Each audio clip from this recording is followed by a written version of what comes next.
বর্তমান সময়ে ৮০% মানুষেরই ক্রনিক ডিজিজ, যেগুলো ডায়াবেটিস, হাইপারটেনশন বা হার্ট অ্যাটাক বা স্ট্রোকের মতন সমস্যাও কি কারণে হচ্ছে সেটা কি জানেন? এর মূল কারণ কি হতে পারে? এর মূল কারণ হলো আমাদের খাবারের প্লেটটি। আমরা সারাদিন খাবার প্লেটে যে খাবারগুলো খাই, সেগুলো কি আমাদের বেঁচে থাকার আসল মূলমন্ত্র? এগুলোর কারণে কি আমরা বেঁচে আছি, নাকি পরিসংখ্যানে যে দেখা গেছে যে এই খাবার প্লেটে যে খাবারগুলো আছে তার কারণেই আমাদের মৃত্যুর হার অনেক বেড়ে যাচ্ছে, মানে হঠাৎ মৃত্যুর ঝুঁকিটা অনেকটা বেড়ে যাচ্ছে। দর্শক, আজকে খাবার প্লেটে যে খাবারগুলো, সেই খাবার নিয়ে আজকে পুরো অনুষ্ঠান জুড়ে আমরা কথা বলবো। মানে খাবারের যে পুষ্টি চাহিদা আছে, আমরা কোন বয়সে কার জন্য কতটুকু আছে, সেই বিষয়গুলো নিয়ে কথা বলবো। আপনাদের সাথে আছি আমি ডাক্তার শারমিন জামান, আর আপনারা দেখছেন নেক্সাস টেলিভিশনের স্বাস্থ্য বিষয়ক আয়োজন কেমন আছেন অনুষ্ঠান। দর্শক, পুষ্টির চাহিদাটা এমন একটি ব্যাপার যে ব্যাপারটি আসলে বয়স ভেদে নির্ভর করে। একটি নবজাতকের একরকম হতে পারে এবং একজন বৃদ্ধ মানুষের আরেক রকম হতে পারে।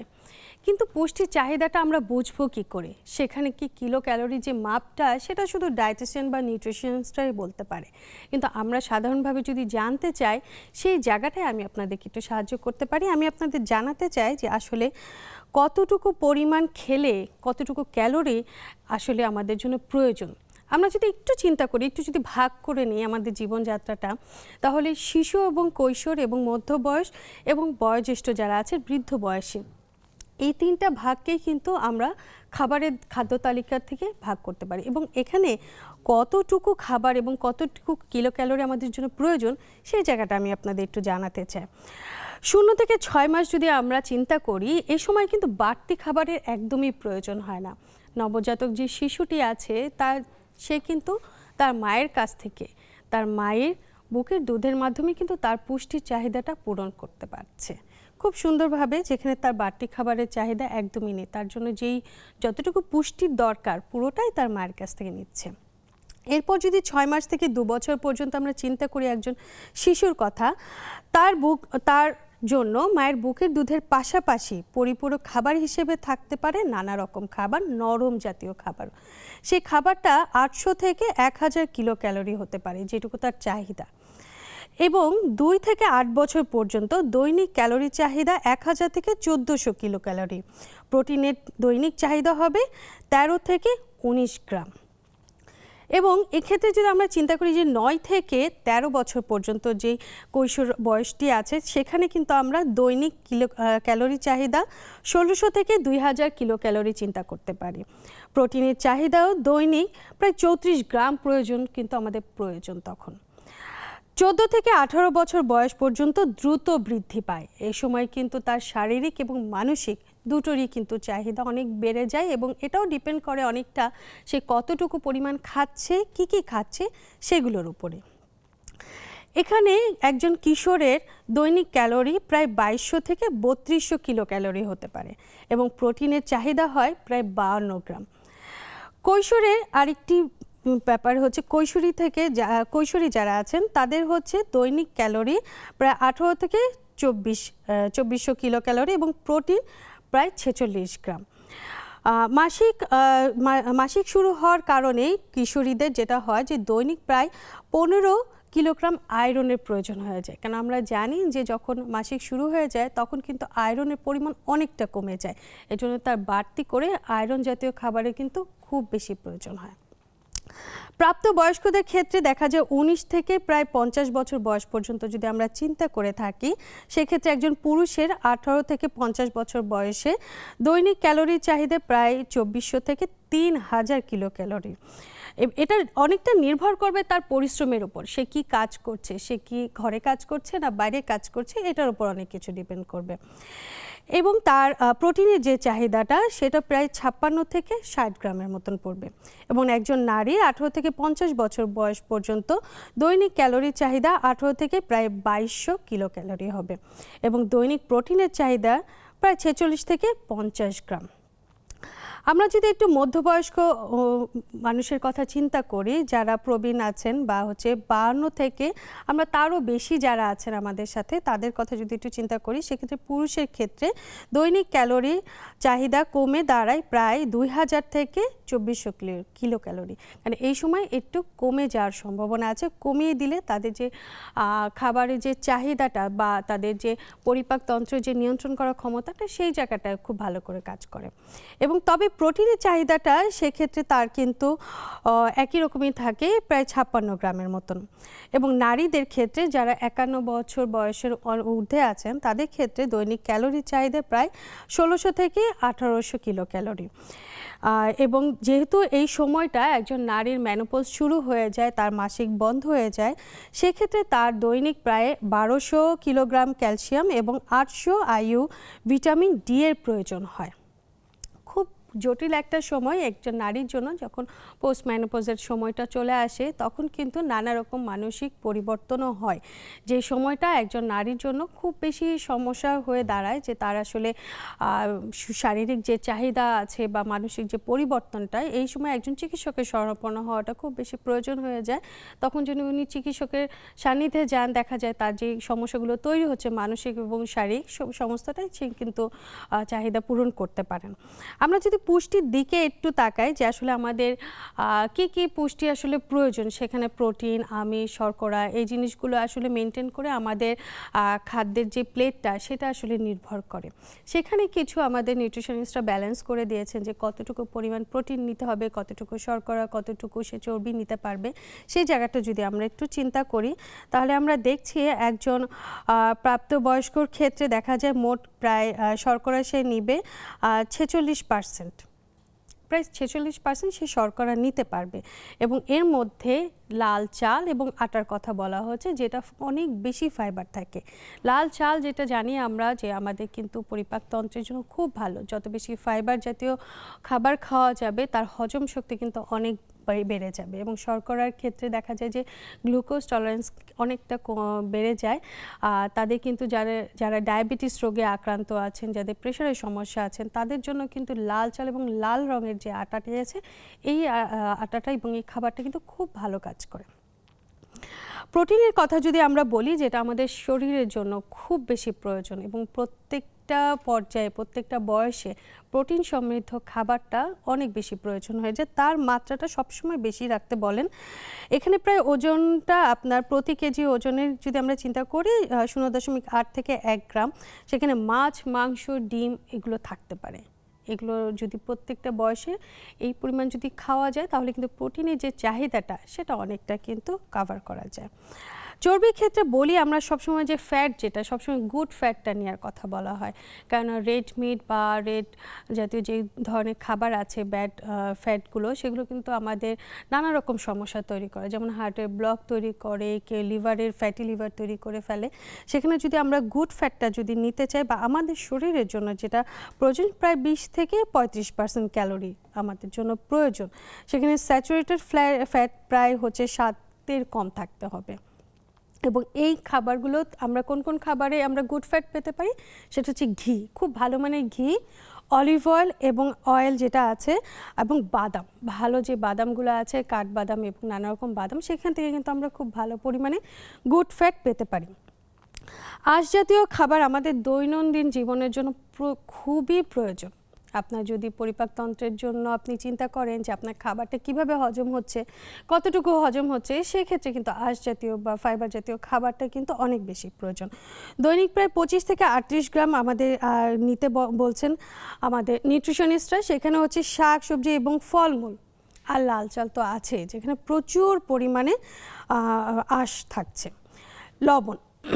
লবণের মাত্রাটা আমরা সবসময় খুব পরিমিত রাখতে বলি। একদম শিশু যারা আছেন, নবজাতকের পর থেকে 6 মাসের পর থেকে যখন বাচ্চার নতুন খাবার দেওয়া শুরু করা হয়, তখন বলা হয় যে লবণটা একদমই অ্যাভয়েড করতে, কারণ লবণের যে সোডিয়ামটা আছে সেটা কিন্তু পুরোপুরি কিডনি দিয়ে আমাদের বের হয়, যেখানে কিডনির ওপরে অনেক বেশি চাপ ছোটোবেলা থেকে পড়তে পারে। এ কারণে লবণটা পরিমিত খাবার কথা বলা হয়, যে আপনি যত বেশি নিয়ন্ত্রণ করে লবণটা খাবেন আপনার কিডনি তত বেশি ভালো থাকবে।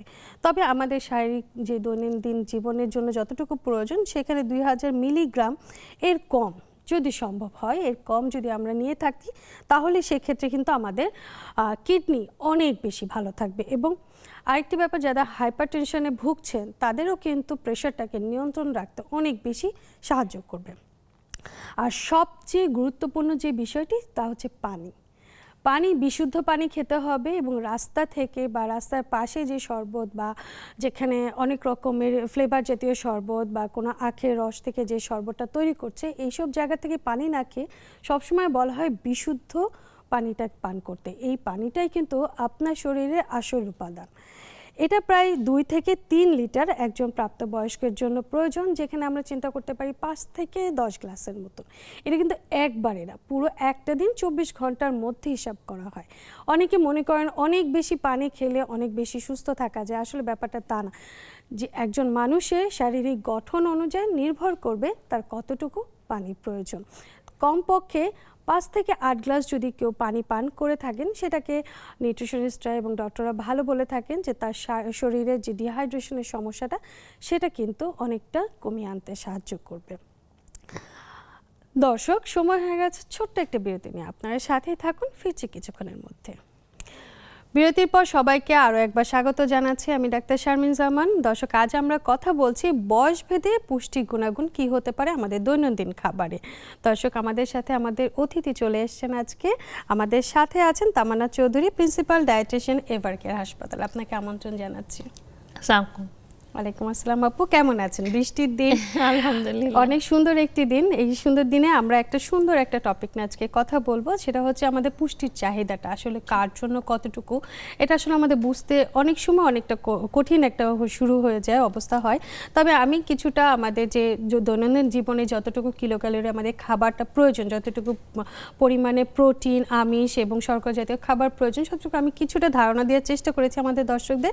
এখন একটু আপনার কাছে জানবো, যেটা হচ্ছে আমরা একটা পরিবারে যখন থাকছি, আমাদের পরিবারে শিশু আছে, মধ্যবয়স্ক মানুষ আছেন, নারী পুরুষ আছেন এবং একসাথে আমাদের বৃদ্ধ বাবা মাও আছেন। আমরা একটা পরিবার। আমাদের পরিবারে যখন আমরা খাবারটা রান্না করি, সাধারণত দেখা যায় 2 থেকে 3 ধরনের আইটেম রান্না করছি, তার সাথে ভাত থাকছে, রুটি থাকছে, নানা রকম কিছু থাকছে। আমরা একই খাবার সবাই খাচ্ছি। এই যে এক এক বয়সে এক একজন আমরা সবাই মিলে একই খাবার খাচ্ছি, সেক্ষেত্রে আমাদের পুষ্টির যে গুণাগুণটা সবাই কি একই রকমভাবে নিতে পারছে? ধন্যবাদ। আসলে এটা অনেক সহজ, 2-3টা বিষয় মেনটেন করলেই হয়ে যায়। প্রথমত হচ্ছে পোর্শন, অর্থাৎ কে কতটা খাবে। কারণ খুব ভালোভাবেই জানেন যে দৈনিক জীবনে আমাদের এত ব্যস্ততার মধ্যে আলাদা আলাদা কুক করা কিন্তু কখনো সম্ভব হয় না। সুতরাং পরিমাণটা কিন্তু বয়স ভেদে ক্যালোরি, যেটা বলেছেন, যেমন একজন অ্যাডাল্টের যে ক্যালোরি একজন বাচ্চার সেই ক্যালোরি না। সুতরাং পোর্শনটা সেখানে কমে যায়, যে পোর্শন দিয়ে ক্যালোরিটা মেনটেন হয়। দ্বিতীয়ত হচ্ছে সিলেকশন অফ ফুড, অর্থাৎ কি রান্না হচ্ছে। যেমন আমরা সুস্থ থাকার জন্য বলি প্রতিদিন শাক খেতে হবে, সবজি খেতে হবে, ফ্রুটস খেতে হবে। সো দেখা যাচ্ছে যে ফল, যেমন এখন মৌসুমি ফল, একটা ফল যদি প্রতিদিন থাকে সে কিন্তু খেলো। রান্নার মধ্যে মাছ হয়তো একটা ছোট বাচ্চা 2 পিস খেতে পারে, যার চাহিদা বেশি। যে অ্যাডাল্ট সে 1 টুকরা। যার আবার ওই ফ্যামিলিতে যদি কোনো রোগ ভেদে, যেমন ধরেন কোনো কিডনি পেশেন্ট আছে, সে ওই রান্নারই মাছের টুকরাটা হয়তো মেনটেন করবে। সো এভাবে করে দেখা যায় যে পরিমাণের এখানে একটা কন্ট্রোল থাকলে সবাই কিন্তু তার নির্দিষ্ট চাহিদাটা পেতে পারে। আর সেই জন্যই ব্যালেন্স ফুড পিরামিডটাকে ফলো করতে হয়, অর্থাৎ আপনার প্রতিদিনের রান্নায় কার্বোহাইড্রেট, ফ্যাট, ভিটামিনস, মিনারেলস, মানে শাকসবজি, ফল, মাছ সব থাকবে। এখন ধরেন কোনো একটা ডায়াবেটিসের পেশেন্ট, সে হয়তো কোনো ডেজার্ট কুক করা হলে সে খাচ্ছে না। আর ধরেন কোনো কিডনি পেশেন্ট, সে হয়তো তার টেবিল থেকে ডালটাকে অ্যাভয়েড করছে।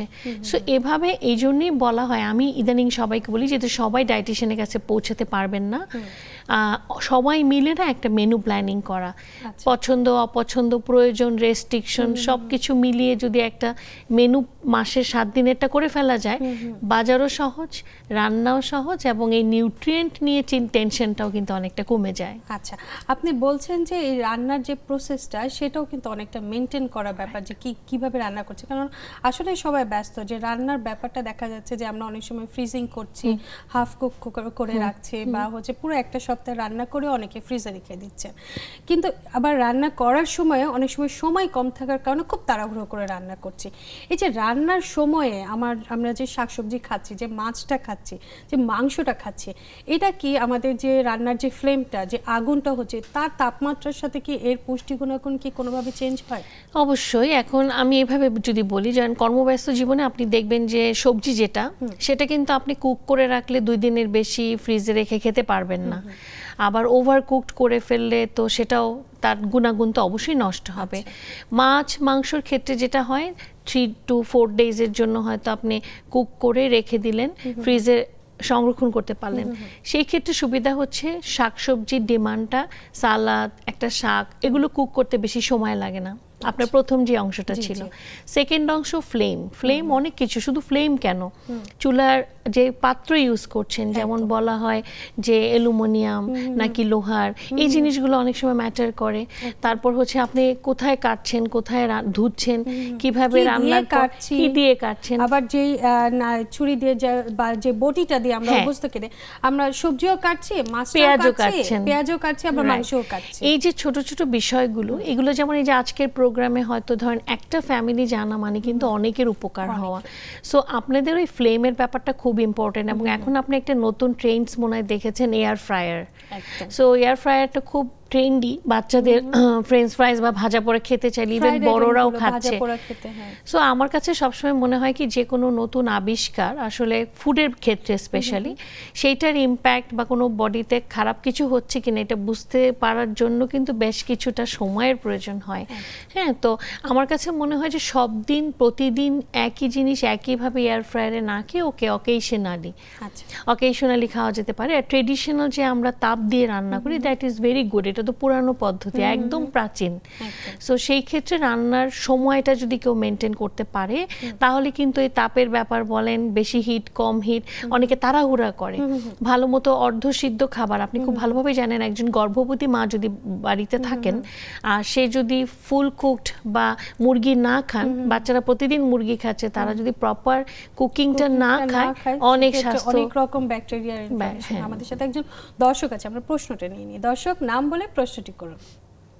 আমার নাম মিজানুর রহমান। আসসালামু আলাইকুম। ওয়ালাইকুম আসসালাম। মিজান ভাই, আপনার প্রশ্নটি করুন। আমার প্রশ্ন হচ্ছে, পুষ্টি আমার হলো প্রেশারের প্রবলেম, তো মানে এটা খাবারের কোনো পুষ্টি গুণাগুণের জন্য এরকম হচ্ছে কিনা? আচ্ছা, প্রেশারের সমস্যা, সেখানে খাবারের কোনো সমস্যা হচ্ছে কিনা, খাবারের জন্য হচ্ছে কিনা? জি জি, কার সমস্যা, আপনার নিজের? জি জি। আচ্ছা, ঠিক আছে। বয়সটা যদি বলতেন ভাইয়া। 35। কোনো প্রশ্ন করবেন না? ঠিক আছে। একটা যেটা হয়েছে যে প্রেশারে কিছু বিষয় আমি একটু ক্লিয়ার করতে চাই। ওনার কিন্তু অনেক কম বয়সে প্রেশার। সো প্রেশারের কয়েকটা জিনিস ইম্প্যাক্ট, নট অনলি ফুড। প্রেশারের সবচেয়ে বড় মানে ব্যাপার হচ্ছে সহজ হয়ে যায় প্রেশার নিয়ন্ত্রণ যদি আপনার ঘুমটা ঠিক মতো হয়। ওনার যে বয়স, রাত জাগার যদি ওনার টেন্ডেন্সি থাকে, তাহলে কিন্তু খাদ্যাভ্যাস পরিবর্তন করেও প্রেশারকে নিয়ন্ত্রণ করা কঠিন হয়ে যায়। সুতরাং ওনাকে অবশ্যই ঘুম ঠিক রাখতে হবে, স্পেশালি রাত না জাগা। খাবারের লবণের ব্যাপারটাকে আমরা অনেক কেয়ারফুল থাকতে পারি। যেমন ধরেন অনেকে একটা ব্রেড খেয়ে চলে যায় সকালে, কিন্তু এই ব্রেডে কিন্তু প্রচুর পরিমাণে লবণ থাকে, যেহেতু ব্রেডটাকে মেকিং এর জন্য কিছু ইনগ্রেডিয়েন্টস থাকে যেগুলো সল্টি। হ্যাঁ, সো সেখানে ডিম থাকে, দুধ থাকে, লবণ থাকে।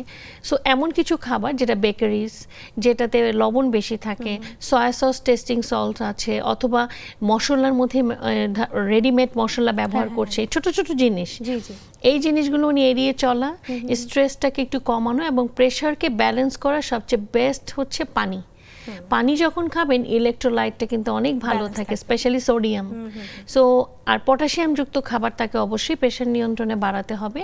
পটাশিয়াম যুক্ত খাবারের মধ্যে ডাবের পানি বললে ডেফিনেটলি এক্সপেন্সিভ, সেই জন্য একটা সালাদ, একটা ফ্রুটস তার খাবারে যদি এগুলো থাকে, সে মনে করে খায়, অবশ্যই প্রেশারকে নিয়ন্ত্রণে রাখা সম্ভব। সেই সাথে ডক্টরের সাথে অবশ্যই 6 মাস পর পর ফলো আপ, কারণ প্রেশারের মেডিসিনের সাথে কোনো মেডিসিনের সাথে ইউরিক অ্যাসিড বেড়ে যাওয়া, ইলেকট্রোলাইট ইমব্যালেন্স হওয়া, এগুলো রিলেটেড। হ্যাঁ, তো ওনাকে খাবারের অভ্যাসের সাথে সাথে অ্যাডিশনাল সল্ট খায়। তাই না? এটা আলাদা একদম ইয়েতে লবণ। করে নেয়, হ্যাঁ এটাও অ্যাভয়েড করা উচিত। আর একটা জিনিস বললেন, যেহেতু অনেকে তেলে ভেজে খায়, ভাবে যে আমি কাঁচা লবণ খাচ্ছি না, মিস ইন্টারপ্রিটেশন, অর্থাৎ সেটা ভাজা টালা কোনোভাবেই খাওয়া যাবে না। আচ্ছা, লবণের কথা যখন আসলো আরেকটু জিজ্ঞেস করি, লবণের মধ্যে এখন অনেক রকম লবণ চলে এসেছে, যেমন পিঙ্ক সল্ট নামে একটা লবণ এখন আমরা খুব বেশি দেখছি যে এটা খেলে বলছে যে প্রেশারের সমস্যা হবে না, কিন্তু এটাও তো সল্ট। অফকোর্স একই কি সোডিয়াম না? হ্যাঁ। একই, এটা রক সল্ট ইংলিশে যদি আমি বলি, এবং এটা পৃথিবীর বিভিন্ন দেশে ধরেন একটা কুকিং এ ইউজ করা হয়। তো পিঙ্ক সল্টের ব্যাপার হচ্ছে, যেমন 1 চামচ লবণে 2.2 গ্রাম যদি আমরা সোডিয়াম বলতে পারি, তাহলে ওই পিঙ্ক সল্টে কতটুকু সোডিয়াম, দ্যাট ইজ ভেরি মানে ডিফিকাল্ট টু মেজার, কারণ ওইটা তো রক ফর্মে থাকে, নাম্বার 1। সো আপনি খাচ্ছেন বাট কতটুকু সোডিয়াম হচ্ছে জানতে পারছেন না।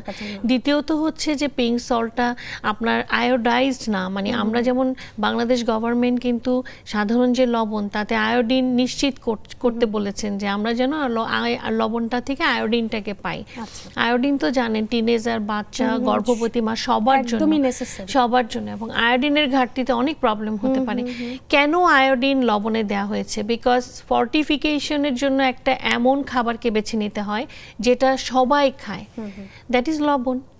তার ফলে আপনি যদি খাবারের আয়োডিনটা ইনকেস কমে যায় আপনার পিঙ্ক সল্ট গ্রহণের ফলে, সেটা কিন্তু অনেক প্রবলেম হয়।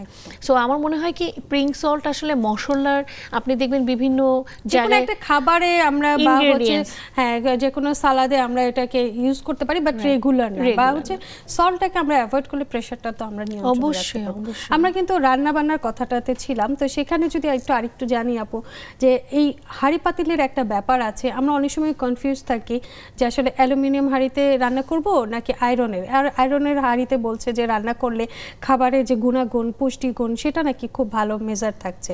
আবার হচ্ছে যে আমরা শখের বসে অনেক সময় রান্না করতে গেলে নন স্টিকি প্যান বা নানা রকম যে হাঁড়িগুলো বের হয়েছে নন স্টিকি, যেগুলোতে অয়েল কম লাগছে, এই জিনিসটা আমাদেরকে নক করা হয় যে অয়েল যেহেতু কম লাগছে তাহলে আমরা এই পাতিলগুলো ইউজ করি, তাই না? কিন্তু সেগুলো থেকে আবার বলা হচ্ছে যে ক্যান্সার হওয়ার পরিমাণ অনেক বেড়ে যাচ্ছে। আসলে কোনটা রাইট? না, পৃথিবীতে সবকিছুই হচ্ছে কি, যখনই দেখবেন যে কোনো একটা সুন্দর তথ্য কিছু থেকে আসতেছে, দ্যাট মিনস বাণিজ্যিকভাবে সেটা চালু করার জন্য সেই তথ্যটা দেওয়া হয়। অবশ্যই সব জিনিসেরই মেরিটস ডিমেরিটস দুটোই থাকে।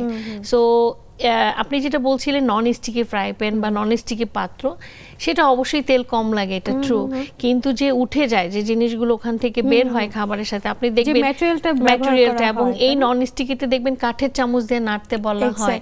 তার কারণ কি? যে নট সেফ, যে জিনিসগুলো খাবারে চলে আসে এলিমেন্টসগুলো, কারণ আমাদের বডি এখন অলরেডি ইমিউন সিস্টেম আমাদের অনেক ঝুঁকিতে, আমরা সব খাবার থেকে নিউট্রিশন পাই না, সব খাবার ভেজাল মুক্ত না।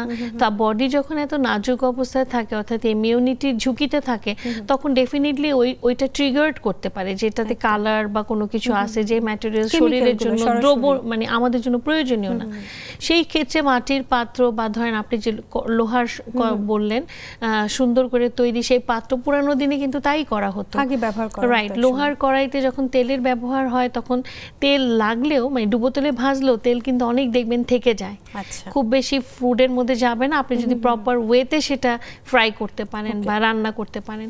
কিছু জিনিস লোহার কড়াইতে আবার, যেমন ধরেন যাদের আয়রন প্রবলেম, যাদের ধরেন আয়রন রক্তে বেশি বা থ্যালাসেমিয়া আছে, তাদের কিন্তু আবার লোহার কড়াইটা মানা করা হয়, বলা হয় যে যদি আয়রন উঠে আসে খাবারের সাথে। সো অনেক ধরনের ব্যাপার থাকে। আমি খুব সহজ করে বলি যে এত রান্না বান্না না করে, এই জন্যই সালাদ খাওয়া, ফ্রুটস খাওয়া, বা যেই একটা দুটো মাছ মাংস আর সবজি, তো সেটার জন্য একটু খরচ করে ভালো কিছু ইকুইপমেন্ট রাখা, যে 3-4টা জিনিসই রান্না করব কিন্তু দামি এবং ভালো। আপনি দেখবেন ব্র্যান্ডেড জুতার স্যান্ডেল আমরা, মানে ব্যাগ সবাই ইউজ করলো, কুকারিজের ক্ষেত্রে অনেক সময় দেখতে সুন্দরকে প্রায়োরিটি দেয়, সেটা না করে জিনিসটাকে সবাই বেশি উপভোগ করে। তবে আমাদের চিন্তা করতে হবে যে আসলে কোন জিনিসটা আমাদের জন্য প্রয়োজন। তবে নিউট্রিশনের জায়গাটা একটু জানবো, কিন্তু একটা ছোট বিরতি থেকে এসে। দর্শক সাথেই থাকুন, ফিরছি কিছুক্ষণের মধ্যে ছোট্ট একটা বিরতি নিয়ে এসে। বিরতির পর সবাইকে আরো একবার স্বাগত জানাচ্ছি আমি ডাক্তার শারমিন জামান। দর্শক, আপনারা দেখছেন কেমন আছেন অনুষ্ঠানে, যেখানে আমরা আজকে কথা বলছি বয়স ভেদে পুষ্টির গুণাগুণ নিয়ে, এবং আমাদের সাথে আছেন তামান্না চৌধুরী। আপু, আমরা জানছিলাম যে আসলে পুষ্টি গুণাগুণ রান্নার মাধ্যমে কিভাবে আমরা ব্যালেন্স করে রাখতে পারি, তবে বয়সের সাথে খুব বেশি নির্ভর করে যে কার জন্য কতটুকু দরকার। আমার ঘরে যে স্কুল গোয়িং যে বাচ্চাটি আছে, যে শিশুটি আছে, তার তো সবসময় চলমান একটা পদ্ধতি যে সে তো একে তো হচ্ছে তার শারীরিক দিকে গ্রোথ হচ্ছে, এবং সে সারাক্ষণ খেলছে, দৌড়াচ্ছে, পড়াশোনা করছে, সব কিছুই তার মধ্যে চলছে, এবং তার যে গ্রোথটা সেটাও খুব দ্রুত হচ্ছে। সেই ক্ষেত্রে তাকে বাড়তি করে আসলে কীভাবে কি দেয়া যায় তার পুষ্টি গুণাগুণ, তার নিউট্রিশনটাকে আমরা যদি ব্যালেন্স করতে চাই? খুব ভালো প্রশ্ন। 5 বছর থেকে 16 বছর পর্যন্ত বা 18 পর্যন্ত যদি ধরি, ডিমান্ড তো অনেক বেশি থাকবে। কিন্তু আপনি যেটা বলেছেন যে খেলাধুলা, দেখতে হবে বাচ্চাটা খেলাধুলা করে না সেডেন্টারি। আজকাল বাচ্চারা কিন্তু বেশিরভাগই শোয়া বসা থাকে। সো দুই রকম, যে যারা খেলাধুলা করছে না, বসে থাকছে, তা দুইটা বাচ্চারই দুই গ্রুপেরই কিন্তু প্রোটিনের চাহিদা এখানে সবচেয়ে বেশি, এবং প্রোটিন থেকে জিঙ্ক, ক্যালসিয়াম, ম্যাগনেসিয়াম সবই কিন্তু কোনো না কোনোভাবে পাবে। সো তার খাবারে খেয়াল রাখতে হবে। যেমন ধরেন অ্যাডাল্ট একজন পার্সন যদি প্রোটিনকে মেনে চলে, যেমন প্রতি কেজি দৈহিক ওজনে অ্যাডাল্টদের সাধারণত 1 থেকে 1.2 গ্রাম, কিন্তু বাচ্চাদের কিন্তু সেই চাহিদাটা বেশি। সো তার নিশ্চিত করা যে তার প্রোটিনগুলো ঠিক মতো সে পাচ্ছে কিনা, সে বাদাম খাচ্ছে কিনা, ফ্রুটস খাচ্ছে কিনা, এবং রকমারি একরকম না, তার কিন্তু কার্বোহাইড্রেট রেস্ট্রিকশন থাকে না। সে যদি এখন খেলাধুলা করে, কার্বোহাইড্রেট তার জন্য ফ্রেন্ডলি, কারণ তার সেটা বার্ন করতে সাহায্য করবে, এনার্জি যোগাবে। ধরেন কোনো বাচ্চা খুব বেশি খেলাধুলা করে, সে কার্ব কম খেয়ে প্রোটিন বেশি খেলে কিন্তু প্রোটিনটা এনার্জির জন্য ব্যয় হবে বেশি, সে কিন্তু তাহলে গ্রোথ ডেভেলপমেন্টে তার প্রোটিনের ঘাটতি থাকতে পারে। এটা একটা। দ্বিতীয়ত হচ্ছে যে বাচ্চাগুলো শুয়ে বসে থাকে, তাদেরকে কার্বোহাইড্রেটটা বুঝতে হবে যে কত পরিমাণে খাচ্ছে। তাদেরকে ভাত, মানে রুটি, নুডলস, আলু সবই তো কার্বোহাইড্রেট, একটু বুঝে তাদেরকে মেনটেন করতে হয়। আর হচ্ছে মাছ, মাংস দুই ক্ষেত্রেই ইম্পর্টেন্ট, এবং দুধ, ডিম যেগুলো প্রোটিন সোর্স। আর তেলের ব্যাপারে বাচ্চাদের ক্ষেত্রে তো আমরা রেস্ট্রিকশন বলিনি, এমনকি এখন আমরা তো বলি যে একটু ঘি খাওয়াতে বাচ্চাদের, যাতে তার ব্রেন ভালো হয়, তার হাড়ের বৃদ্ধি মানে ভালো হয়। তো সব মিলিয়ে এই দুই গ্রুপেরই, যারা বসে থাকে, যেসব বাচ্চারা খেলাধুলা করে, তাদের খাবারের গুরুত্ব অনেক, শুধু ক্যালোরি এই ক্ষেত্রে একটু ডিফারেন্স থাকবে। তবে আমাদের মায়েদের মধ্যে যেটা বলবো, আমি নিজে একজন মা, এবং মায়ের দিক থেকে আমি জানতে চাচ্ছি আপনার কাছে, যেটা হচ্ছে যে আমরা মনে করি যে শিশুর ভাত খাওয়াটা লাগবে, ভাত না খেলে তার পুষ্টির অর্ধেকটাই সে পাচ্ছে না, আসলে কি তাই? না, আমাদের দেশে বেশিরভাগ মারা বিকেলে স্যান্ডউইচ বা একটু নুডলস খাওয়ানোর পর আবার রাতে জোর করে ভাতের জন্য। বাচ্চাদের স্টোমাক সাইজ কিন্তু অনেক বেশি বড় না। সো এটা এক। দ্বিতীয়ত হচ্ছে আপনি যদি এত বেশি ফুড ইনটেক করায়, আস্তে আস্তে কিন্তু ওর খাওয়ার চাহিদা বেড়ে এক সময় দেখবেন এই বাচ্চাটাই 16-18 বছরের পর কিন্তু ওবেসিটির দিকে যাচ্ছে। স্পেশালি এখন কিন্তু আমরা অনেক 9 বছরে মেয়েদের পিরিয়ড হয়ে যাচ্ছে, দেখা যাচ্ছে আর্লি হয়ে যাচ্ছে, দেখা যাচ্ছে বাচ্চাদের ওবেসিটি, ঘাড়ে কালো দাগ, গায়ের রং নষ্ট, টোন নষ্ট হয়ে যাচ্ছে, ওবেস বাচ্চা, অলস হয়ে যাচ্ছে, আইকিউ কমে যাচ্ছে। সো অবশ্যই কার্বোহাইড্রেটে সতর্ক থাকতে হবে। বাচ্চাটা যদি খুব ভালো মতো বিকালে নুডলস, পাস্তা বা স্যান্ডউইচ এই টাইপ কিছু খেয়েই ফেলে, তাহলে রাতে আমরা জোর করব না। রাইট, সেক্ষেত্রে একটা তবে প্রোটিন। তার যেহেতু এই সময় বিকাশের একটা ব্যাপার থাকে, তার মেধা বিকাশের জন্য আপনি কয়েকটা ফুডের নাম বলবেন যেটা খেলে তার বৃদ্ধিটা ভালো হবে। তবে একজন দর্শক আছে, আমরা প্রশ্নটা নিয়ে নিই। দর্শক, নাম বলে প্রশ্নটি করুন।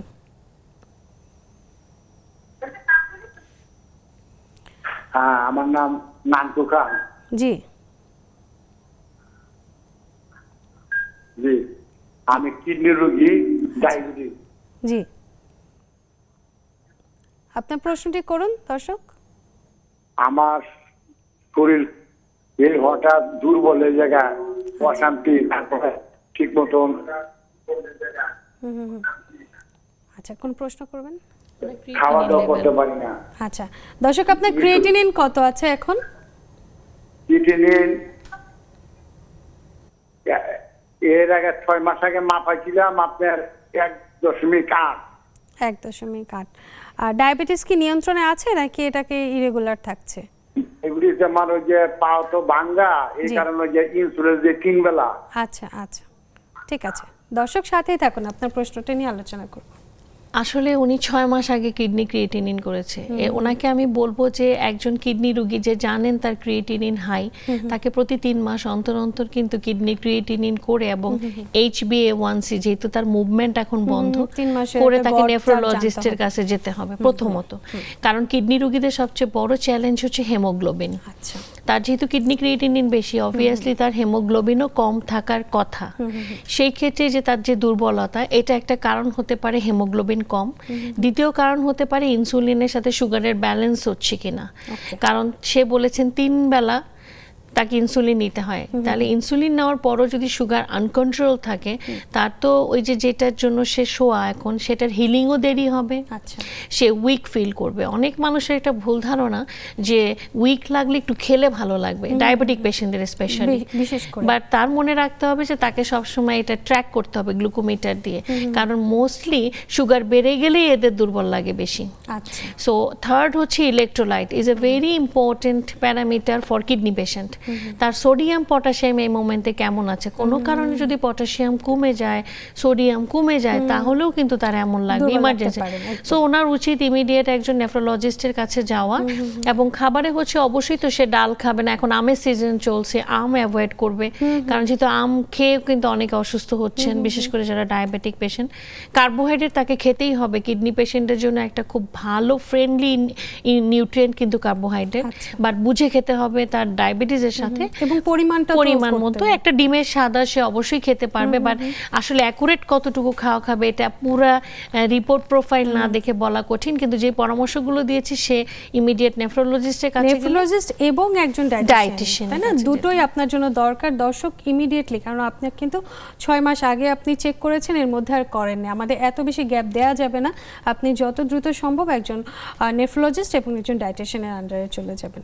আচ্ছা, আমরা কথা বলছিলাম কিন্তু আমাদের ঘরের যে ছোট সদস্য আছেন তাদের, এদের তো আসলে এখন প্রচণ্ড মেধার একটা কাজ চলে, সবসময় তারা মেধা নিয়ে কাজ করে। তো তাদের আর কি মনোযোগ বাড়ানোর জন্য, তাদের বুদ্ধিমত্তা বাড়ানোর জন্য কয়েকটি খাবারের নাম বলেন যেটা তাদের প্রতিদিন দিতে। Very good. মনোযোগ বাড়ানোর জন্য একটা খাবারের নাম বলার আগে কি কি খাবারগুলো অ্যাভয়েড করবে সেটা বলি। লাইক চিনি, মধু, ড্রিঙ্কস, কোল্ড ড্রিঙ্কস, জুস। কেন বলেন? এই 4টা জিনিসের সুগার খুব হাইপার করে বাচ্চাদের, এবং হাইপার হলে তার মনোযোগ কমে যায়, অ্যাটেনশন সে কম দেয়, ছুটাছুটি নড়াচড়া করে। সো মনোযোগের জন্য সবচেয়ে প্রথম হচ্ছে বাচ্চার অ্যাক্টিভিটি। সে হাইপার হলে তাকে একটু কুল করার জন্য চিনি মিষ্টি এগুলো বাদ দিতে হবে। আর মনোযোগ বাড়ানোর জন্য প্রতিদিন অবশ্যই দুধ, বাদাম, একটা ছোট রেসিপি বললেই বুঝবেন, 1 গ্লাস দুধের মধ্যে একটা কলা আর কয়েকটা বাদাম আর একটা খেজুর, এটা ব্লেন্ড করে যদি একটা শেক করেন, it's a milk shake or স্মুদির কনসিস্টেন্সি করেন, এটা ব্রেনের জন্য আর বোনসের জন্য, মাসেলের জন্য একসাথে কাজ করে। সুতরাং বাদাম, দুধ এবং খেজুর, কলা, পটাশিয়াম, ক্যালসিয়াম, ম্যাগনেসিয়াম, মানে প্রোটিন সব একসাথে চলে সব আসছে। একটা গ্লাসে চলে আসবে। একদম, এটা তাদের জন্য খুব বেশি উপকার।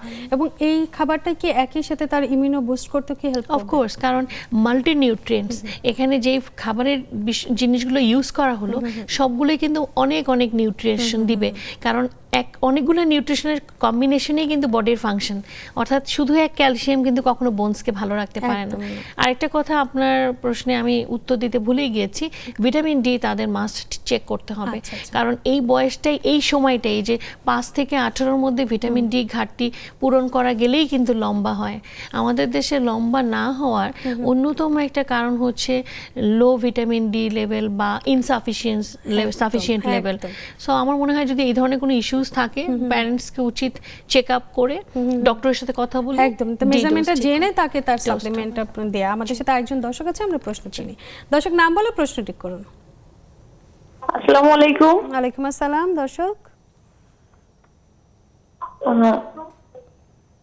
ম্যাম আমি সাভার থেকে বলছিলাম। জি, আমার বাচ্চার বয়স 12 বছর, মেয়ে, জি, ক্লাস 6-এ পড়ে। তো ও মানে দিন দিন ওর গ্রোথটা শুধু শুকায় যাচ্ছে, বুঝছেন? খাবার দাবার তেমন খাচ্ছে না। জি, ওর একটু আবার শ্বাসকষ্ট সমস্যা আছে, জন্য মানে ডাক্তার দেখাইছি অনেক, কিন্তু ওই সমস্যাটা কমতেছে না ম্যাম। আর খাবার দাবারও দিন দিন মানে খাওয়া কমে যাচ্ছে। আচ্ছা, খেতে তার সাথে চাইছে। শরীরও মানে শুকায় যাচ্ছে, গ্রোথ তেমন হচ্ছে না। আচ্ছা, এই বিষয়ে যদি একটু বলতেন। মানে সামাজিক কেটে গেছে। আজকাল কিন্তু আমরা এই কোয়েশ্চেনটা যখন পাই এরকম সবার আগে দেখি বাচ্চাটা সামাজিক কিনা, অর্থাৎ তার ফ্রেন্ড আছে কিনা, মানসিকভাবে সে কেমন আছে। কারণ এটা একটা বিরাট অবস্থা কিন্তু, মানে এই যেগুলো সে ডেসক্রাইব করলো এটা একটা জিনিসের সমষ্টিগত, মানে অনেকগুলো জিনিসের সমষ্টি। সো বাচ্চাটা মেন্টালি পারফেক্ট আছে কিনা, তার বন্ধু বান্ধব ঠিক আছে কিনা, এই ব্যাপারটা খেয়াল রাখতে হবে। এই সময়টা যেহেতু এই যে 12 বছর পিরিয়ড টাইম, তার হেমোগ্লোবিন লেভেল এবং ভিটামিন ডি লেভেলটা কেমন আছে এটা জানা মায়ের জন্য ভীষণ জরুরি। তাকে সবসময় খাবার নিয়ে ফোর্স করা যাবে না, কাউন্সিলিং এর মাধ্যমে ডেমনস্ট্রেট করতে হবে, আমি খাচ্ছি তুমি খাও, হ্যাঁ, মানে তাকে সবসময় এনকারেজ করতে হবে। এবং শুকিয়ে যাচ্ছে এটা কখনোই unintentional weight loss, not good for anyone, কারোর জন্যই না। সো অবশ্যই তার একটা থরো চেক আপ, বাচ্চাদেরও কিন্তু চেক আপ হয়। এবং আমি এই থ্রুতেই বলতে চাই যে 12 থেকে 20 বছর পর্যন্তই কিন্তু টেস্ট করলে আপনি অনেক রোগ প্রিভেন্ট করতে পারবেন। আমরা কিন্তু একদম আর্লি স্টেজে ধরা পড়ে। আর্লি, সো ওর একটা হেমোগ্লোবিন আয়রন প্রোফাইল, মানে এটা দেখে, ভিটামিন ডি এই তিনটা অ্যাটলিস্ট দেখে, মেয়েটা স্কুল চেঞ্জ হয়েছে কিনা এটা খেয়াল রাখতে হবে, স্কুলে সে ভালো পারফর্ম করছে কিনা বা ফ্রেন্ডের সাথে ঠিক আছে কিনা, রাতে ঘুমাচ্ছে কিনা। অ্যাজ এ প্যারেন্টস অনেকগুলো জিনিসকে একসাথে করে ডিল করলে আমার মনে হয় ওর আস্তে আস্তে অবশ্যই ইমপ্রুভ করবে। অবশ্যই, অসংখ্য ধন্যবাদ। আমাদের সময় হয়ে গেছে আরেকটি বিরতি নিয়ে। দর্শক সাথে থাকুন, ফিরছি কিছুক্ষণের মধ্যে ছোট্ট একটা বিরতি নিয়ে এসে। বিরতির পর সবাইকে আরেকবার স্বাগত জানাচ্ছি, আমি ডাক্তার শারমিন জামান। দর্শক আপনারা দেখছেন কেমন আছেন অনুষ্ঠান। আজ আমরা কথা বলছি বয়সভেদে পুষ্টির নানা রকম দিক নিয়ে এবং আমাদের সাথে আছেন তামান্না চৌধুরী। আমরা পুষ্টির নানা রকম জেনেছি যে কার জন্য কতটুকু পুষ্টি দরকার। এবার আপনার কাছে আপু আমরা কিছু সত্য মিথ্যা নিয়ে একটু প্রশ্ন করতে চাই, এগুলো যদি আপনি একদম শুধু সত্য মিথ্যা বলে যদি অ্যান্সারটা দেন খুব ভালো হয়। এটা হচ্ছে যে বয়স বাড়লে কম খাওয়াই ভালো। ডিপেন্ড করে। বেশি ফল খেলে সব ভিটামিনের চাহিদা পূরণ হয় না। 40 বছর পর প্রোটিন কমিয়ে দেওয়া উচিত। না। বয়স্কদের পানি কম লাগে। না। শুধু মাল্টিভিটামিন খেলেই পুষ্টির ঘাটতি পূরণ হয়ে যায়। মিথ্যা। শিশু মোটা মানেই সে সুস্থ। একদম ভুল। বয়স বাড়লে দুধ হজম হয় না, তাই দুধ খাওয়া বন্ধ করা উচিত। ভেবে দেখা উচিত আসলে এটা সত্যি কিনা, এটা চেক করে দেখা উচিত। ওকে, নিরামিষ ভোজীদের শরীরে প্রোটিনের ঘাটতি হবে। হ্যাঁ, অবশ্যই হওয়া উচিত। ক্ষুধা না লাগলে খাওয়ার প্রয়োজন নেই। এটা ভুল, টাইম মতো খেতে হয়। আচ্ছা, সুপারফুড না খেলে সুষম খাদ্যের সব পুষ্টি পাওয়া সম্ভব। সুষম খাবার না খেলে সুষম খাবার খেতে হবে। সুপারফুড আসলে এমন কিছু নয়, এটা অন্তর্ভুক্ত সুষমে, বাট সুষম খাবার সবাইকে খেতে হবে। আচ্ছা, বয়স বাড়লে ডিম খাওয়া কমাতে হবে। Not really. প্রতিদিন দুধ না খেলে হাড় দুর্বল হবে। হওয়ার কথা। বয়স বাড়লে মাংস খাওয়া একদমই কমিয়ে দিতে হবে। পরিমিত পরিমাণে খেতে হবে। ব্রাউন রাইস সবার জন্য সাদা ভাত চেয়ে ভালো। না।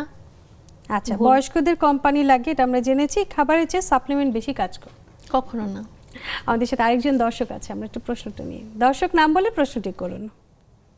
আসসালামু আলাইকুম। ওয়ালাইকুম আসসালাম। দর্শক, ম্যাডাম, আমার নাম মোহাম্মদ মনিরুল ইসলাম, আমি আশুলিয়া থেকে বলতেছি। জি। আমি গত 1 মাস আগে আমার হঠাৎ ডায়াবেটিস ধরা পড়ছিল আপনার 34.3। আচ্ছা। তবে তো ওই সময় আমার অতটা খারাপ লাগে নাই। যখন ডাক্তার আমাকে ইনসুলিন দিয়েছিল 2 বেলা ব্যবহার করার জন্য, এরপর আমার 2 সাইড প্রচন্ড ব্যথা। যখন আমি ইনসুলিন ছেড়ে দিছি তখন আমার ব্যথা অটোমেটিক আল্লাহর মধ্যে নাই হয়ে গেছে। তো এখন আবার ডায়াবেটিস আমার এখন আপে আসছে। আচ্ছা, আপনার প্রশ্নটা কি দর্শক? যে আমার আসলে ইনসুলিনটা যে দিছিল এর জন্য আমার 2 সাইড প্রচন্ড ব্যথা করছে। কিন্তু এটা বাদ দেওয়ার পরে আমি এখন কোনো ওষুধই প্রয়োগ করি না। আচ্ছা, অসুবিধাটা কি হচ্ছে? এখন তো আপনার ডায়াবেটিসও নিয়ন্ত্রণে আছে, তাই তো? হ্যাঁ হ্যাঁ। আচ্ছা, আর ব্যথাও তো এখন হচ্ছে না? না, ব্যথা হচ্ছে না, কিন্তু মাজার পিছন সাইড, মানে আমার ব্যথাটা এখন হাত ডাউন করতেছে, কখনো পিঠে, আপনার হাতের নিচে যে ইয়ারগুলা আপনার রগের। ঠিক আছে, আমার মনে হয় এখানে আসলে খাবার দাবারের চেয়ে আমার মনে হয় আপনার একজন পেইন ফিজিশিয়ানের সাথে দেখা করলে হয়তো বা আপনি এর থেকে রিলিফ পাবেন যে আসলে কি কারণে ব্যথাটা হচ্ছে। একটু বলতে চাই, উনি অবশ্যই যেন ওনার HbA1c চেক করে। হ্যাঁ, ওইটাই হচ্ছে 3 মাসের গড় কাউন্টটা, সেটা রাইট। আর দ্বিতীয় হচ্ছে ব্যথা মুভ করা, পসিবল হচ্ছে অ্যাসিডিটি গ্যাস হচ্ছে। সো ব্যথা তখনই মুভ করে যখন কারো অ্যাসিডিটি গ্যাস হয়, এবং সে যখন জেনেছে যে তাকে ইনসুলিন নিতে হচ্ছে, মেন্টালি সে নিতে পারেনি বা ব্যথা হয়েছে, তখন সে খাবার অনেক কমিয়েছে আচ্ছা। মেবি, যার জন্য নিউট্রিশন ঘাটতিও হতে পারে। এই জন্য পরিমিত পরিমাণে সময় মেনে খেতে হবে, HbA1c করে অবশ্যই একজন ডক্টর পরামর্শ নিতে হবে, কারণ গ্লুকোমিটার কখনো স্ট্যাটাস সঠিকটা বলবে না, আর গ্লুকোমিটারও অনেক সময় রং রিডিং দিতে পারে। সো একটু ল্যাবে চেক করে আরেকবার একজন ডায়াবেটোলজিস্টের সাথে বসতে হবে। আচ্ছা, এন্ডোক্রাইনোলজিস্টের সাথে উনি যদি সরাসরি বসেন তাহলে আপনি আসলে অনেক বেশি উপকৃত হবেন। আমাদের সাথে আরেকজন দর্শক আছে, দর্শক নাম বলে প্রশ্নটি করুন। দুঃখিত দর্শক, আপনি আরেকবার চেষ্টা করুন, হয়তো আপনার সাথে কথা বলতে পারবো। আচ্ছা, আমরা তো আসলে নানা রকম পুষ্টি চাহিদা নিয়ে জানছিলাম, কিন্তু আসলে আমি যদি ইমিউনো বুস্ট করতে চাই, আমার শিশুদের তো জানলাম, আমি যদি মধ্যবয়স্ক যে যারা আছেন, যে আপনার 30 থেকে 50 বছর বয়সের মধ্যে যারা আছেন, তারা তো অনেক সময় ডায়েট করছেন, তাই না? ডায়েট করছেন, শুধু সবজি খাচ্ছেন, শুধু নিরামিষভোজী হয়ে যাচ্ছেন, আবার অনেকে দেখা যাচ্ছে যে ফাস্টিংও করছেন, নানাভাবে তারা চেষ্টা করছেন, আবার অনেকে আছেন এমন যে ফাস্টফুড আইটেম খাচ্ছেন কিন্তু ওজন বাড়ছে না। এরকম নানা রকম ইয়ে আছে যারা কি নিজেদের ওজনটাকে নিয়ন্ত্রণ করার জন্য চেষ্টা করছেন। তাদের জন্য কি আসলে পুষ্টি চাহিদা বা তাদের যে নিয়মিত যে খাবারের তালিকাটা একই কি থাকবে? আপনার প্রশ্নের মধ্যে উত্তর চলে আসছে। আপনি কিন্তু সবসময় মিন করেছেন যারা ফাস্টিং, যারা না খেয়ে, তার মানে দে আর ডুইং রং। পৃথিবীর সব ডায়েট তখনই ফেল হয় যখন কারো ইমিউন সিস্টেম ডিস্টার্ব হয়। একটা সময় গিয়ে সে আর সেই সেলফ ডায়েট বা ইউটিউব ডায়েট করতে পারে না। সো যখন কোনো মানুষ ডায়েটিশিয়ানের কাছ থেকে ডায়েট নেয়, আওয়ার মেইন রেসপন্সিবিলিটিস হচ্ছে তার সব নিউট্রিশনকে মেক শিওর করা। কারণ প্রতিটা মানুষের জন্য খুব সহজ ক্যালোরি হিসাব করা, অ্যাপস দেখে ক্যালোরি প্রোটিন বের করা, কিন্তু it is difficult to calculate micronutrition, যে বেসিক্যালি ইনভলভ ইমিউন সিস্টেমের সাথে। সুতরাং ইমিউন সিস্টেম যাদের ভালো, আপনাকে একটা এক্সাম্পল দিলেই বুঝবেন, তাদের যদি ডেঙ্গু কোভিডও হয়, তাদের হসপিটালে স্টে করতে হয় না, তাদের রিকভারিটা অনেক তাড়াতাড়ি হয়, বাসায় রেস্ট নিলে তারা অনেক সুস্থ হয়ে যায়। এটা কেন? Because of their immune system. এটা শুধুমাত্র মনে রাখতে হবে, সব খাবার থাকতে হবে, শাকসবজি, ফল, protein, vitamins, minerals, everything, but balance করে। ক্যালোরি ব্যালেন্সিং এর উপর আর পোর্শনের উপর ডিপেন্ড করে। আমাদের সাথে আরেকজন দর্শক আছে, আমরা একটু প্রশ্নটা নিই। দর্শক নাম বলে প্রশ্নটি করুন। জি, ওয়ালাইকুম আসসালাম। জি, আমি কনসিভের জন্য চেষ্টা করতেছি, ডিম বানাতে চাই, ছোট মানে 10 থেকে 15-র মধ্যে থাকে, এর উপরে আর ওঠে না। আমার একটা সন্তান ছিল, এখন কি করলে মানে গর্ভধারণের খাবারের একটা বিষয় আছে, প্লাস ডায়েটের একটা বিষয় আছে, মানে ডিম বানু সাইজের জন্য আমি কি করতে পারি যাতে আমার দর্শক, আপনার ওজনটা কত? আপনার ওজন এবং উচ্চতা? 2 ইঞ্চি 63 কেজি। 63 কেজি মনে হয় মাঝারি, কিন্তু হাইটের উপর ডিপেন্ড করে। হাইট যদি আবার 5 ফিট 2 ঠিক আছে, সেই ক্ষেত্রে তাকে প্রোটিন জাতীয় খাবারটার উপরে জোর দিতে হবে, কারণ ডক্টররা কিন্তু ডিম্বাণুর সাইজ বা সংখ্যার জন্য অনেক ধরনের ট্রিটমেন্টও দিয়ে থাকেন গাইনোকোলজিস্টরা। পাশাপাশি খাবারে ফলিক অ্যাসিড এবং প্রোটিনযুক্ত খাবার, যেমন এই ধরনের কেসেসে আমরা বলি দিনে 2-3টা ডিমের সাদা যাতে থাকে, মাছ যাতে থাকে, মুরগির মাংস, দই। সাদাটা রাখবে, ভিতরে যে কুসুমটা সেটা কুসুম খাবে। একটা কুসুম তার রেকমেন্ডেড, ফুল ডিম যেটা আপনিও খায়, আমিও খাই, উনিও খাবেন, কিন্তু এক্সট্রা যেটা সেটা বাড়তি 2টো ডিমের সাদা তার খাবারে অ্যাড করা, যদি সবকিছু ভালো থাকে। I don't know the reports. তারপরে হচ্ছে আপনার ফলিক অ্যাসিড যুক্ত খাবার খাওয়া, বিশেষ করে শাকসবজি এবং মাছ, ওমেগা, এই জিনিসগুলো তাকে ভালো রাখতে হবে। কারণ সে যদি তার প্রেসক্রিপশনটা দেখেন, ডক্টর দেখবেন তাকে বেশিরভাগই সাপ্লিমেন্টস, নিউট্রিয়েন্ট দিয়ে থাকে। এটা কেন? জাস্ট যাতে ডিম্বাণুর সাইজ এবং সংখ্যাটা বেটার হয়। এবং একটা ছোট জিনিস অ্যাড করি, তার ঘুম এবং মানসিক স্বাস্থ্যের যত্ন নিতে হবে, কারণ যারা এই বিষয়টা ডিল করে তারা অনেক স্ট্রেস থাকে, যে আমার পিরিয়ড হয়ে গেল, আল্লাহ এবার হবে, কি হলো, এই ধরনের স্ট্রেস থেকে সে সরে গেলেই দেখবেন অনেক ভালো থাকবে এবং প্রোটিন খাবারটা সে বাড়াবে। এর সাথে কি এক্সারসাইজটা কি কোনোভাবে কি হাঁটা, শুধু হাঁটা, একদম আধা ঘন্টা থেকে 40 মিনিট হাঁটলে এটা অনেক ভালো হয়, ভেতরে যে এক্সট্রা ফ্যাট গুলো সরে যায়, ওভারি ভালো কাজ করে, হ্যাঁ, হরমোনাল চেঞ্জেস গুলো ভালো হয়, মানে যেটা দরকার। যারা হাঁটার সময় পাচ্ছে না, অফিসে দীর্ঘক্ষণ ধরে বসে কাজ করছেন, তারা আসলে কি করবেন? একটা সময় তো অফিস থেকে বের হয়, বাসায় যে করিডোরটা আছে সেখানে হলো, এটাকে বলে মুভমেন্ট। আপনাকে মুভ করতে হবে, একটু হলেও সময় বের করে, হাফ অ্যান আওয়ার বাসার যে কোনো জায়গায়। আচ্ছা, 50 বছর হয়ে গেলে অনেকে মনে করেন যে আমার তো দিন ফুরিয়ে আসছে, আমার তখন সব কিছু কমিয়ে দিতে হবে, অনেক কিছু ভালো ভালো খাবার থেকে তাকে বের হয়ে আসতে হবে, বেশি করে ডিম খেলে দুধ খেলে তার জন্য নানা রকম সমস্যা তৈরি হতে পারে, নানা রকম অসুখ বিসুখ বেড়ে যেতে পারে, বা প্রেশারের সমস্যা হলো, ডায়াবেটিসের সমস্যা হলো। তারা আসলে তাদের যে নিউট্রিশনের ব্যালেন্সটা কিভাবে করবে? 50 বছরের পর পুষ্টির যত্ন আরো বাড়াতে হয়, স্পেশালি মেয়েদের মেনোপজ হয়ে গেলে কিন্তু তারা যদি তখন দুধ বন্ধ করে তারা বোনস কিভাবে ঠিক রাখবে? কারণ মেনোপজের পর তো অস্টিওপোরোসিস, অস্টিওপেনি এই জিনিসগুলোর সংখ্যা মানে হওয়ার সম্ভাবনা বাড়ে। সুতরাং 50-এর পর স্বাস্থ্য যত্নটা এমন হবে সে ফ্যাটটাকে একটু কমাবে। কোন ফ্যাটটা? যেটা ট্রান্স ফ্যাট, যেটা খারাপ ফ্যাট, আর ভালো ফ্যাটও তো আছে। হ্যাঁ, যেমন আমরা শাকসবজি একটু ঘিয়ে দিয়ে খেলে সেই ঘিটা সমস্যা, বাদাম থেকে। সুতরাং ন্যাচারাল ফ্যাট তাকে ভালো রাখতে হবে, trans fat, unnecessary unsaturated fat কমাতে হবে। সেকেন্ড হচ্ছে প্রোটিন থাকে অপটিমাম, অর্থাৎ পার কেজি বডি ওয়েটের সমান। যেমন ধরেন সে এক্সেস খাবে না, মানুষ বলে না আমার মাছ প্রিয় 3-4 টুকরা খেয়ে ফেলি, ওরকম হবে না। প্রোটিনটাকে ঠিক রাখবে। লবণের ব্যাপারে 50-এর পর সতর্ক থাকতে হয়, কারণ এক্সট্রা সল্ট না খাওয়া, সল্টি আইটেম, কোল্ড ড্রিঙ্কস এগুলো না খাওয়া, এবং শাকসবজি গ্রিন কালার ভেদে শাকসবজি খাওয়া, পানি বেশি করে খাওয়া। 50-এর পর স্বাস্থ্য যত্ন আরো এক্সপেরিয়েন্সড হয়ে যাওয়ার কথা, তো যে আমি এত বছর যা করেছি এখন একটা ভালোভাবে আমি বাকি অংশটুকু রান করব। যে আমাদের সাথে আরেকজন দর্শক আছে, আমরা ফোন কলটা নেই। দর্শক সাথে আছেন, নাম বলে প্রশ্ন ঠিক করুন। আমার নাম শিশুর নাম হলো সাইমা আহমেদ। আচ্ছা, প্রিমিসুর হয়েছিল 1 কেজি 400 গ্রাম, তারে এনআইসিতে রাখছিলাম, কিন্তু এখন কথাবার্তা বলতে পারে, ধরে ধরে হাঁটতে পারে, কিন্তু নিজে থেকে হাঁটে না। কিন্তু কেন হাঁটে না এর জন্য বিভিন্ন ডাক্তার দেখাইছি, পুষ্টি, ভিটামিন ডি এগুলো পরীক্ষা নিরীক্ষা করছি, কিছু বলে না, কিন্তু এমআরআই শুধু করতে পারি। আচ্ছা, আমার ডাক্তারের কাছে এটা প্রশ্ন, কেন হাঁটে, কি করতে হবে? এখন বয়স কত? এখন বয়স কত? এখন বয়স 21, মানে 2 বছর 1 মাস রানিং। আচ্ছা, 2 বছর 1 মাস রানিং। 2 বছর 1 মাস হলে তো অনেক বড় সময়, হয়ে গেছে, মেবি তার হাঁটার কথা। আমার পুষ্টির অ্যাসপেক্টস থেকে যদি বলি, মাসলটা অনেক স্ট্রং না হলে এটা প্রবলেম হতে পারে। ভিটামিন ডি সে লেভেল চেক করিয়েছি কিনা আমি জানি না, অনেকে মনে করে খাওয়াচ্ছি, ব্যালেন্স খাওয়া আর ডি চেক করা এক না।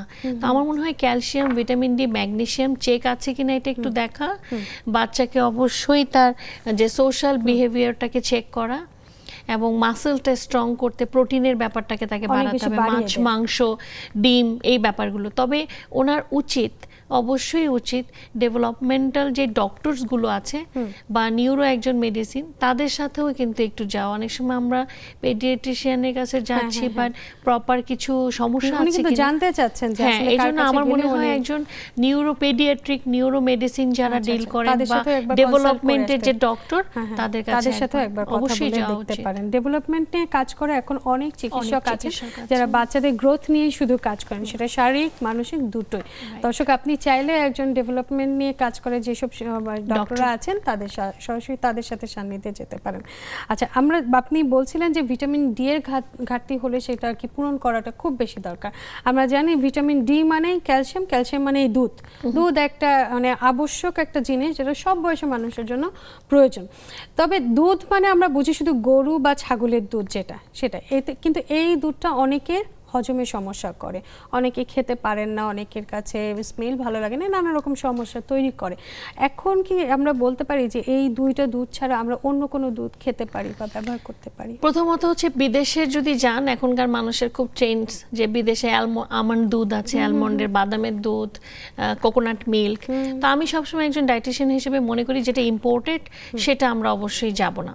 আচ্ছা, if you are lactose intolerance, যদি হজম না হয়, প্রথমে আপনি দই খেয়ে দেখেন যে দই পারেন কিনা। যারা খুব স্ট্রং ল্যাকটোজ ইনটলারেন্স তারা দইও পারবে না, সেই ক্ষেত্রে দুধ, দই, ছানা কোনোটাই পারবে না। আবার কেউ কেউ আছে, ধরেন 1/2 লিটার দুধকে যদি আপনি একটু লেবু দিয়ে বা ফিটকিরি দিয়ে ছানা করেন, ছানাটা ইজিলি ডাইজেস্ট, ওটা অলমোস্ট ডাইজেস্টিভ। দেখা যাচ্ছে দুধ খেতে পারছে না, দইও পারছে না, কিন্তু ছানা পাচ্ছে। প্রথমে ভিটামিন ডি খুব সামান্য আপা, বেসিক্যালি ক্যালসিয়াম, কারণ ডি এর খুব কম হচ্ছে দুধে। সো এই 3টা জিনিস এইভাবে টেস্ট চেক করার পর ইফ হলো না, তাহলে ছেড়ে দিতে হবে যে আমি দুধ বা দুধের কোনো খাবার খাবো না। বিকল্প কি? বিকল্প হচ্ছে খাবারের রান্নায় আপনি চাইলে একটু নারকেলের দুধ ইউজ করতে পারেন, ক্যালসিয়ামের অন্যান্য সোর্সগুলোকে ফোকাস করতে পারেন, যেমন ডিম খাওয়া, গাঢ় রঙের সবুজ শাক খাওয়া, মাছ মুরগি ঠিকঠাক মতো খাওয়া, একটা সার্টেন সময় কোনো প্রবলেম হলে ভিটামিন ডি এবং ক্যালসিয়াম লেভেল চেক করা, অবশ্যই সাপ্লিমেন্ট আপনাকে নিতে হবে ডক্টর কনসালটেশনে। মনে রাখবেন ক্যালসিয়াম এক্সেস হলে কিন্তু কিডনির জন্য ক্ষতিকর। সুতরাং দুধ না হলে যে আমন্ড মিল্ক বা ওটস মিল্ক এই ধরনের আমরা কোনো অবশ্যই খাবার বলবো না, যেতেই হবে not Not necessary, really. But হচ্ছে আমরা যদি পারি অ্যাডিশনাল এবং দেশীয় জিনিসের মধ্যে করতে হবে আপনাকে। অসংখ্য ধন্যবাদ তামান্না চৌধুরী আপু, আপনি এত ব্যস্ততার মধ্যে আমাদের সময় দিয়েছেন এবং এত চমৎকার কিছু প্রশ্ন উত্তর দিয়েছেন। অনেক ধন্যবাদ আপনাকে। দর্শক ধন্যবাদ আপনাদেরও যারা এতক্ষণ সাথে ছিলেন। আসলে পুষ্টির চাহিদাটা মেটানোটা কিন্তু অনেক বড় একটা ব্যাপার, এখানে কিছুটা চিন্তা করেও আমাদের কাজ করতে হয়। আমরা যখন যে খাবার প্লেটটি নিব সেখানে কি কি খাবার আছে, কতটুকু পরিমাণ আছে, কেন নিউট্রিশনিস্টরা কিন্তু বলছেন যে আপনার পরিমাণটা ডিপেন্ড করতে হবে যে কার বয়স এবং কার ওজন কতটুকু, সেই অনুযায়ী উনি পরিমাণ মতন খাবারটা নেবেন। তাই যিনি খাবার বেড়ে দিচ্ছেন বা যিনি খাচ্ছেন দুজনকে একটু জানতে হবে যে আমি কতটুকু খাবো, আমার শরীরের জন্য কতটুকু দরকার। এর সাথে এক্সারসাইজ এবং পানি খাওয়া এবং সাথে ঘুম, মানসিক স্বাস্থ্যের উপরও শরীরের অনেক কিছু নির্ভর করে, যে কারণে আপনি সুস্থ থাকতে পারবেন। ভালো থাকবেন সবাই, দেখা হবে অন্য কোনো পর্বে। আজ বিদায়।